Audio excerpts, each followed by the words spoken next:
bugün sizler için yakışıklı oyuncumuz Can Yaman ve güzeller güzeli Demet Özdemir'den muhteşem karelerini sizler için derleyip topladık.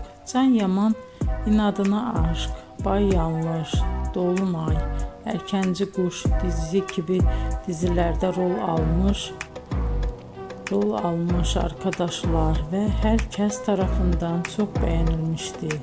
Biz de sizler için onların romantik karelerini derleyip topladık.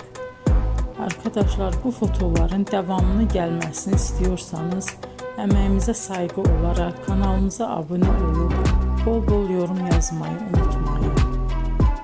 Arkadaşlar, bizi izleyen herkese teşekkür ederim. Bizden bu kadar.